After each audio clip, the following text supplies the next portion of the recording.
Dear students, welcome to my second part of the chapter. Okay, now let's see. In the last chapter, in the last part, we have to discuss about the introduction part of the electricity. तो as we all know that electricity के हमने intro part को discuss करा था उसमें कि क्या क्या हमें इस chapter में हमें पढ़ना है और why the electricity is very very important for us, क्यों हमारे लिए बहुत ज़्यादा important है. Now let's see. The next point is my question is here, what is electricity. तो सिंपली अभी तक हमने देना था कि इलेक्ट्रिसिटी है क्या आखिर में. Okay, now let's C. So electricity is the form of, हम कह सकते हैं यहाँ पे कि it is the form of energy. Okay, चलो सही है, कोई नहीं, electricity is the form of energy हमें पता है. Okay, now let's see the another point is here. यहाँ पे कुछ लोगों का आएगा आंसर कि it is the nothing but it is the flow of electron. कुछ लोग कहेंगे नहीं सर, ये इलेक्ट्रॉन का फ्लो ऑफ इलेक्ट्रॉन नहीं होगा, it is the flow of proton. Okay, now कुछ लोग ये कहेंगे कि electricity is just a flow of charge from one place to another place. Okay, ये भी सही है. सो एग्जैक्ट डेफिनेशन इसका क्या बनेगा? Electricity is the nothing but it is the flow of charge from negative terminal to positive terminal. Okay, let's see here. We all know that the matter having the property in which the charge can be present in the free form. Okay, in the free form. So यहाँ पे क्या होता है, matter में एक form आता है metal का, जिसमें क्या होता है कि जो चार्ज होते हैं यानी इलेक्ट्रॉन्स जो होते हैं ना, वो क्या होते हैं, फ्री फॉर्म में रहते हैं यानी लूजली फॉर्म में रहते हैं. It can be moving, it can B move कर सकते, इट कैन बी मूव्ड यानी ये मूव कर सकते हैं from one place to another place. Okay, so यहाँ पे क्या हो रहा है ना, तो electricity is just nothing but it is the flow of charge from one place to another place, या we can say that here the from negative terminal to positive terminal. Okay, यहाँ पे क्या हो रहा है, negative terminal. Why I am saying that negative, हमें बार बार हम ये क्यों कर रहे हैं, negative terminal to positive terminal. So let's see here the negative terminal where the number of electron is maximum. Okay, यहाँ पे क्या हो रहा है कि जो negative terminal होता है conducting wire का, so यहाँ पे let's see here the point, negative terminal होता है जो conducting wire का, this is the point A, and मान लेते हैं suppose that AB is the conducting wire. Okay, now this is the part A and this is the part B. Saying this, why I am saying that it is nothing but just it is the flow of charge from one point to another point. The point is here the negative terminal and here is positive terminal.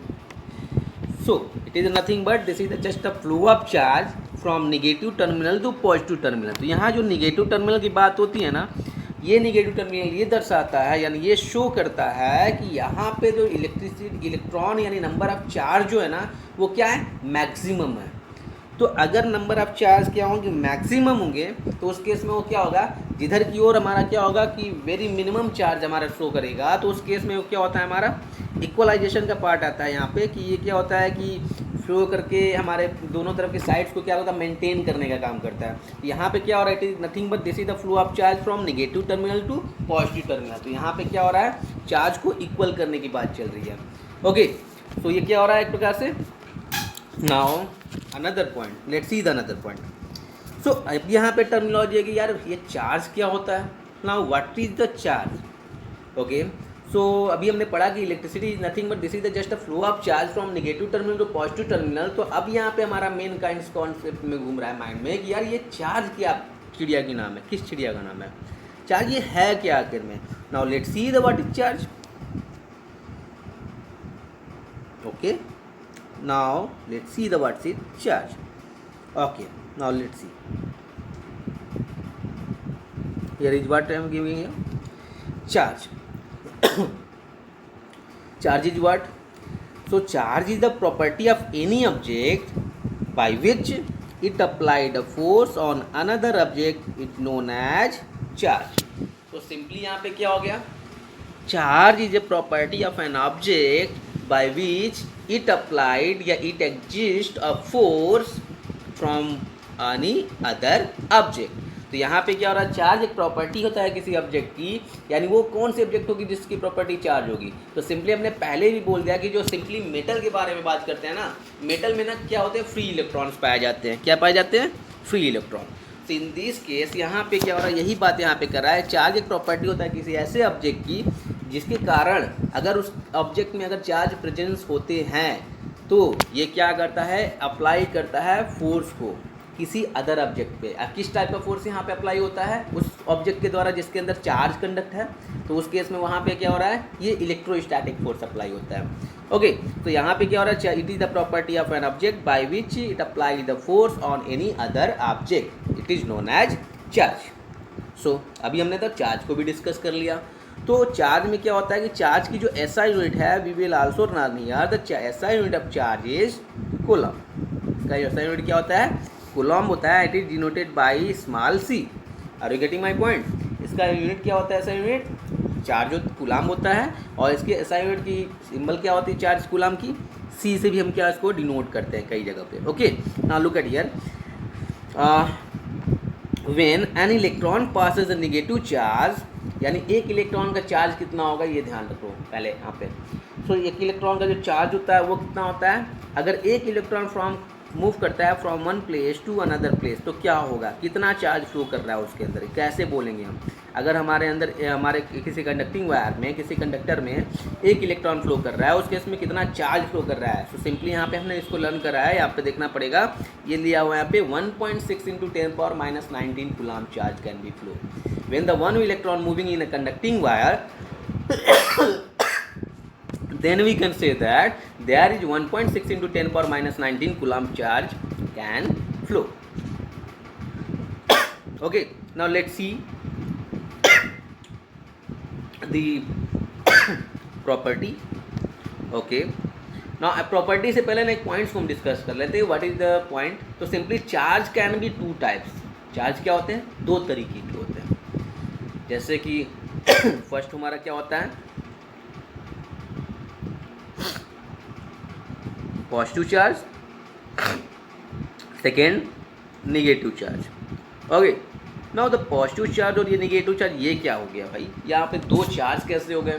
अभी तक तो हमने charge के बारे में discuss किया, it is nothing but this is property of an object by which it applied a force on any other object. अभी हमने ये पढ़ा, इसके एसआई यूनिट ये है, उसके when one coulomb of charge flowing in the conducting wire, then we can say that how sorry when the one electron flow in the conducting wire, तो हम इस केस में बोलते थे कि इतना चार्ज फ्लो कर रहा है। तो यहाँ पे चार्ज टू टाइप्स का हो गया। तो चार्ज क्या होता है, टू टाइप्स का। Basically this are two type, positive charge and negative charge.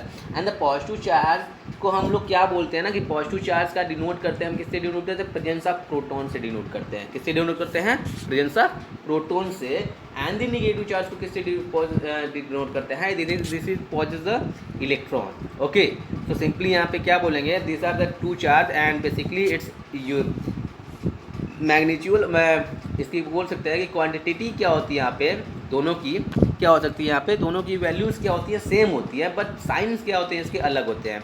अगर हम बात करेंगे प्रोटॉन के बारे में, तो यहाँ पे बात करेंगे when one proton move from move in conducting wire, then we can say that there is the 1.6 × 10⁻⁻19 coulomb charge occurred, but there is a sign carrying here positive charge. But when we can say that here the 1 electron flow in the conducting wire, then we can say there is the 1.6 × 10⁻⁻19 coulomb charge occurred. But okay, now let's see the इन दोनों में difference क्या है। तो एक क्या होता है, positive charge show करता है, दूसरा क्या होता है, नेगेटिव चार्ज शो करता है। And you all know that what is the electron and proton, इसको हमने क्लास 9 में डिस्कस कर लिया है बहुत अच्छे से। ओके, सो आज की डेट में हमारा क्या है कि इसको हमें डिस्कस करना है। सबसे इंपॉर्टेंट पॉइंट क्या है कि हमें सिंपल सी बात यहाँ पे ये ध्यान देना है कि हमारे लिए सबसे ज़्यादा इंपॉर्टेंट कौन सा पॉइंट है यहाँ पे, चार्ज है, वो है इलेक्ट्रॉन। हमें इलेक्ट्रॉन के बारे में डिस्कस किया, क्योंकि इलेक्ट्रॉन ही क्या होता है यहाँ पे फ्री होता है, और वही हमारा क्या होता है, लूजली क्या होता है, मूव करता है from one place to another place, because this is the free electron. अगर किसी मेटल में, सपोज अगर हम किसी मैटर की बात करते हैं, तो अगर किसी मैटर की हम बात करें, तो मैटर में अगर फ्री इलेक्ट्रॉन नहीं होगा ना, तो उस केस में ना उसके अंदर कभी ज़िंदगी में करंट फ्लो ही नहीं करेगा, चाहे आप जितनी चाहे आप जितनी अप्लाइड कर लो किसी भी टेक्नोलॉजी को, उस केस में हमारे यहाँ पे करंट कभी ज़िंदगी में ही फ्लो नहीं करेगा। So the important factor is here charge can be flow या electricity can be flow because of the presence of electron in that conducting wire. Are you getting my points? तो यहाँ पे क्या हो रहा है कि अगर इलेक्ट्रिसिटी तभी फ्लो करेगा जब उसके अंदर कोई चार्ज होगा. Now let's see the properties. Now the first property is here, unlike charge attracting to each other and like charge are repel to each other. इसका मतलब क्या होता है? तो हमने पहले ही डिस्कस कर लिया कि जो चार्ज होते हैं बेसिकली टू टाइप्स के होते हैं, पॉजिटिव चार्ज और निगेटिव चार्ज. तो यहाँ पे बात कर रहा है अगर दो चार्ज एक साथ अगर आते हैं ना, वो एक दूसरे को क्या करते हैं? रिपेल करते हैं. Okay, suppose that when we take the positive charge and another take the negative charge, अगर ये दोनों को इस तरह से हमें छोड़ देते होते, they are attracting to each other. इन दोनों की जो फोर्स लगेगी ना, वो अट्रैक्टिव फोर्स लगेगी, यानी अट्रैक्शन फोर्स लगेगी. Are you getting my point? तो let's see the another point. क्या बोल रहे हैं यहाँ पे? Like charge are repel to each other. अब यहाँ पे क्या हो रहा है भाई कि अगर दो लाइक चार्ज यानी अगर दो सेम काइंड के चार्ज अगर आते हैं एक दूसरे के पास, तो उस केस में होता क्या है कि they are repel to each other. Suppose यहाँ पे दो चार्ज हैं, एक इलेक्ट्रॉन इधर है, दूसरा इलेक्ट्रॉन इधर, तो ये क्या करेंगे? एक दूसरे को रिपेल करेंगे. Are you getting my point? एक दूसरे से दूर भागेंगे and they are repel to each other. Now look at here. ना other point is what? This is very very important point, ध्यान रखना. Electric charges conserve. ये क्या होते हैं? कंजर्व होते हैं. ओके, ये टोटली क्या होते हैं? कंजर्व होते हैं किसी मैटर में. ये ध्यान रखना, ये बहुत इंपॉर्टेंट पॉइंट है. अभी तक हमने बात करा यहाँ पे इलेक्ट्रिसिटी के बारे में. This is the form of energy and we all know that the form of energy का मतलब क्या होता है? It are transfer from one place to another place, यानी one object to another object. यानी यहाँ पे क्या होता है? It is the formation of energy. You know that energy can be formation. Simply electricity energy can be converted into the, अगर हम fan की बात करें तो फैन में क्या होता है? मैकेनिकल एनर्जी में कन्वर्ट हो जाता है, और लाइट में बात करा तो वो लाइट एनर्जी में कन्वर्ट हो जाता है जब बल्ब ग्लो करता है. तो ये सब हमें पता है. यहाँ पे क्या हो रहा है कि इलेक्ट्रिसिटी चार्ज इज कंजर्व. यहाँ पे चार्ज इज कंजर्व की मतलब क्या है? तो इलेक्ट्रिसिटी थोड़ा सा ना डिफरेंट है इन सभी फॉर्म से. देखो एनर्जी तो है, लेकिन इलेक्ट्रिसिटी कहाँ फ्लो करेगा? जहाँ पे ना चार्ज होगा. तो चार्ज क्या होता है ना, किसी कंडक्टिंग वायर में फ्लो करता है. ओके, तो जो फ्लो करता है आप चार्ज, वो उसी कंडक्टिंग वायर में ही रहता है, वो ऑलवेज उसी वायर में फंस के रह जाता है. ध्यान रखना, इसी कंडक्टिंग वायर में होगा. और ये चार्ज अगर मान लो यहाँ नेगेटिव टर्मिनल है और यहाँ पे क्या है? पॉजिटिव टर्मिनल है. तो हमने बोला था flow of charge from negative terminal to positive terminal. ये मतलब यहाँ पे कि ये चार्ज कभी ना ख़त्म नहीं होता है, ये मरता नहीं है. ये क्या होता है? इसी के अंदर एग्जिस्ट करते चला जाता है, इसी के अंदर रहता ही रहता है और इसी तरह चलता चला जाता है. और जब तक कि इसके अंदर पोटेंशियल डिफरेंस वाली टर्मिनोलॉजी बार बार आ रही है, इसको भी हमें डिस्कस करना है, हम डिस्कस करेंगे. तो ये क्या हो रहा है इस केस में ना, हमारा जब तक कि इसके अंदर चार्ज रहता है वो चलता ही जाता है, और जहाँ पोटेंशियल डिफरेंस को हम बंद कर देते हैं उस केस में हमारा क्या होता है? चार्ज हमारा फ्लो करना, मूव करना बंद कर देता है. Are you getting my point? तो इस केस में हम ये कह सकते हैं electric charge is conserve. Okay, ये कंजर्व होता है ऑलवेज.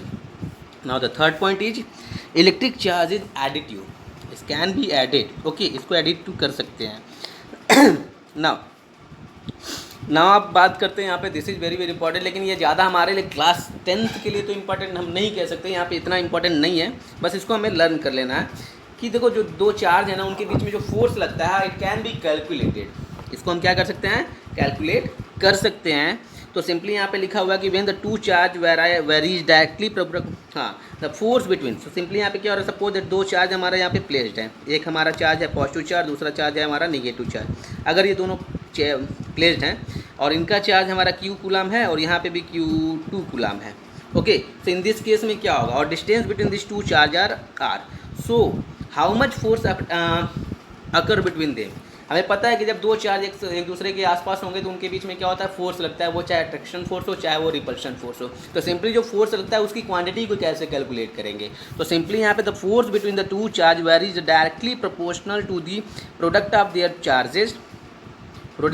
चार्जेज. यानी फोर्स की डायरेक्टली प्रोपोर्शनल क्या होता है? प्रोडक्ट ऑफ चार्जेज, यानी Q1 इंटू Q2 होगा. एंड दैट अब यहाँ पे क्या है? दूसरा पॉइंट दिया हुआ है. दूसरा पॉइंट यहाँ पे है and inversely proportional to the square of distance between them. Inversely proportional to the square of distance between them, it means F is directly proportional 1/r square. Are you getting? Inversely proportional square of distance between them, यानी distance कितना है इसके दोनों के charge के बीच में? R है. तो यहाँ पे क्या होगा? Inversely proportional square distance between them. तो यहाँ पे जो फॉर्मेट बना वो क्या बना? फर्स्ट फॉर्मेट था F is directly proportional Q1 into Q2 और सेकेंड फॉर्मेट था F is directly proportional to 1/r square. तो इसको लेने के बाद क्या बनेगा? इसको लेने के बाद क्या बनेगा, यहाँ पे F is directly proportional to Q1 Q2 upon R square, sorry यहाँ पे नहीं रहेगा वो, ये आपका यहाँ रहेगा R स्क्वायर। अब ये देखो डायरेक्टली प्रोपोर्शनल का मतलब क्या होता है मतलब ये होता है कि सिंपली ना जितनी ज़्यादा चार्ज दोनों की क्वांटिटी बढ़ेगी उतनी ज़्यादा फोर्स बढ़ेगी, यानी जितना ज़्यादा चार्ज होगा उतनी ज़्यादा अट्रैक्शन फोर्स या रिपल्शन फोर्स लगेगा उनके बीच में, यानी इलेक्ट्रोस्टैटिक फोर्स अप्लाई होगा। जितना कम चार्ज होगा उतनी वीक इलेक्ट्रोस्टैटिक फोर्स होगी। Are you getting my point? Simply समझ में आ रहा है ना आप लोगों को कि जो चार्ज क्या होता है, मैग्नीट्यूड ऑफ चार्ज डिपेंड करता है हाउ मच इलेक्ट्रिक फोर्स या electrostatic force apply between them. Are you getting my point? And दूसरा पॉइंट यहाँ पे है कि 1/r² का मतलब क्या होता है। तो हमने बोला कि r is the distance between this two charge, तो यहाँ पे क्या हो रहा है कि जो r जब डिस्टेंस बिटवीन टू चार्ज है तो यहाँ पे ये मतलब इसका बन रहा है कि इन दोनों के बीच में जो चार्ज लग रहा है ना वो कितना लग रहा है, सॉरी अब ये जो चार्ज है फोर्स लग रहा है वो फोर्स टोटली डिपेंडेंट होगा, किस पे डिपेंडेंट होगा, तो वो टोटली डिपेंडेंट होगा आपके इनके डिस्टेंस पे। तो अगर डिस्टेंस इसका ज़्यादा होगा तो ज़्यादा फोर्स लगेगा, अगर कम होगा तो कम फोर्स लगेगा। ओके तो यहाँ डिस्टेंस अगर ज़्यादा होगा, सॉरी ज़्यादा होगा तो इस केस में हमारा क्या हो रहा है, फोर्स क्या हो जाएगा हमारा, यानी जब दोनों चार्ज बहुत दूर दूर होंगे तो फोर्स क्या होगा, वेरी मिनिमम होगा, आर यू गेट, बहुत बहुत मिनिमम हो जाएगा। और अगर क्या होगा कि बहुत नज़दीक होगा तो उस केस में फोर्स क्या होगा हमारा, बहुत ज़्यादा हो जाएगा। तो ये चार हमारे क्या हैं, इसकी प्रॉपर्टीज़ हैं, तो हमने इसको चार प्रॉपर्टी को भी इसको लर्न कर लिया। Now in my next classes we will discuss about the conductor and insulator. So let's see. Okay so dear student, bye.